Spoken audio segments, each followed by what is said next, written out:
Coach, the weather was a bit sloppy, but the team wasn't tonight. No, it wasn't, and I didn't think we were this week in practice. It's always the process of the weeks and you playing well on game day, and I think everybody thought we were dead to the wolves. Last week the way we lost that game, but we found a way to learn from it and build some confidence in it. We're never happy with the loss, right? But I think we grew as a club, right? And as a locker room, those losses can go either way, right? And we chose to make it a positive way. So I told those guys, game balls can go to a lot of people, but only a few guys get it, right? But I thought the whole team, was sharp and played physical football, and then for the most part, PFF, right? We got to clean up some things on special teams, but offensively, we stayed on the field. Didn't finish a few drives, but we moved the field, changed the field position, and we got into a rhythm. You might have a few 2 and outs. We can't have that many, but we didn't score on every drive, but at least they're into our third series, right? Moving the chains 3 different times. So very happy with the effort and the buy-in. It's the most consistent effort by the quarterback as well, Nick Argonauts. Yeah, I thought Nick played well. I'm sure there's going to be some plays that he's going to want back when we look at it. But the first, from me seeing it from the sidelines right until I see it live on the TV, I thought he took the available throws that were there, and I thought we had a good game plan. And we said we're going to have to take our low-level completions, below the sticks, and the guys are going to have to yak it up. You look at our receivers, all those guys ran after the catch, right? Had the 2 tunnel screens set up for Tavares, the one on our back end when we were back on, towards the lake, moving the chains there. That was a big play. Coach, obviously when it was 10-9, and the team just kept getting takeaways, kept getting chances, and even the run game getting going tonight after the fumble punch out earlier. What does it mean just to keep carrying momentum going forward, especially now with the back-to-back with Winnipeg? Yeah, right now I just told those guys, let's just focus on 1-0. That's kind of where we're at, right? You can't look in the rearview mirror. We're 2-5. That's where we're at. Unfortunately, we stubbed our toe early. Now we got to find our way, to the finish line. And you play your best football at the end of the year, right? You can get in the playoffs. That's all you're going to ask for your football club. I was 1-7 in Montreal. I was first year coordinator 14, and we played in the Eastern Finals. So I brought that up to those guys, and it's just day to day, man. Show up to work. We get paid to do it. A lot of criticism and stuff like that. We don't worry about that stuff. We just got to worry about in-house stuff and get better.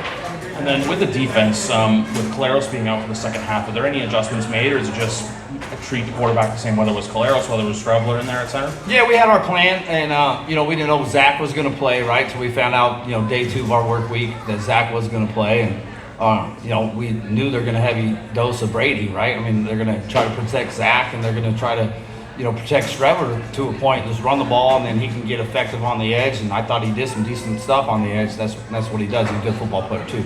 But I think our defense showed up, and they just grew together with confidence. That's the first time I ever felt like, okay, my players are they want to go.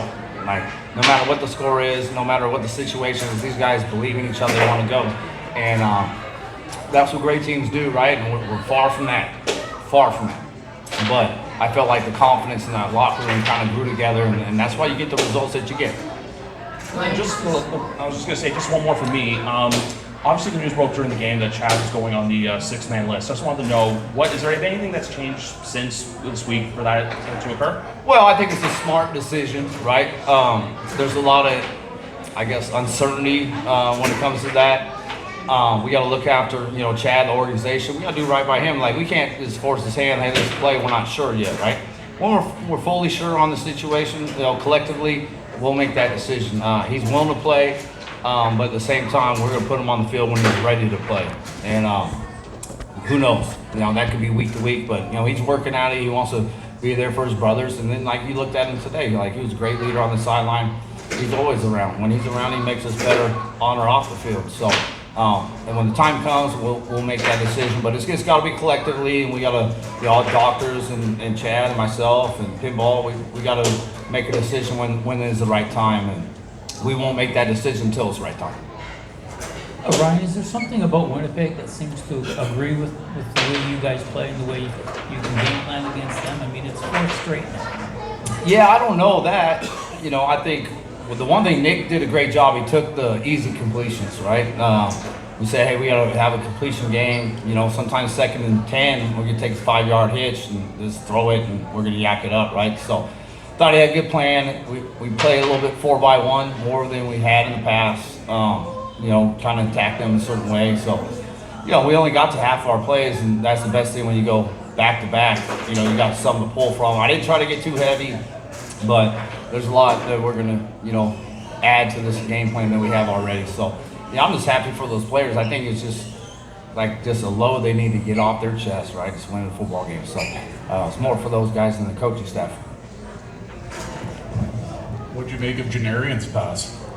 Well, if it wasn't raining, we'd probably score a touchdown there, right? So we put it in day 2. I can see it based off our film, like, oh, they're going to jump, you know, the screen. And we're going to start the game with it. And they all looked at me like I was crazy. I'm like, no, I'm for real. So I'm like, we're on the right hash. This is the right hash only play, right? We're on the right hash. We're going with it. It wasn't raining that much. I said, can you make it? And he's like, I got you, coach. If it's not there, I'll throw it away. All right. Oh. Well, that's the thing is sometimes you got to be aggressive, right? You know, find some way to add some momentum. And I think, you know, after that, I think our players kind of was like, we're in this to win it. You know, after last week, we didn't finish. Let's go from the get-go and get after these guys. Just curious, was that your approach to kind of be more aggressive with the play calling and throwing out some more gadget plays and stuff like that? Not really. Like, we had some of our draw stuff that we had, you know, and they were just like, just off. But, you know, I think, you know, going after the stuff like that, I always try to find a trick play every week if I can. You can't force it. Well, that one was clear and obvious off the film that they were going to jump it. And, you know, with JG going to his left, he could throw left-handed. So, yeah, it was just exciting to see it happen. But it was just exciting to see our players' confidence level going into the game. Even when we went down 10-9, right? After that, those guys didn't bat an eye. And very proud of their effort and just their resolve. Just curious what you made of the rushing game. Rushing game's got to get better, right? And I think I looked at some stage we were like 80-some yards, but we got to be more dominant in the run game. No question about that. Like, you know, we're a pass team right now, and I don't like to be that way. I'm a Northern California guy. We like to run the football downhill, and that's where you get your shots from that. So I like the physical brand of football and offense, and we got to find a way to create that identity. Coach, Nick Arbuckle took a number of hits, some sacks there. Are you looking to clean that up? And also, number of field goals, are you looking to turn those into TDs? Yeah, no doubt. I think, you know, Nick has some sacks there. We have a young O-line, a lot of injuries there. Doc Stater goes down day 2. Shane Richards gets off the plane. He's our starting guard.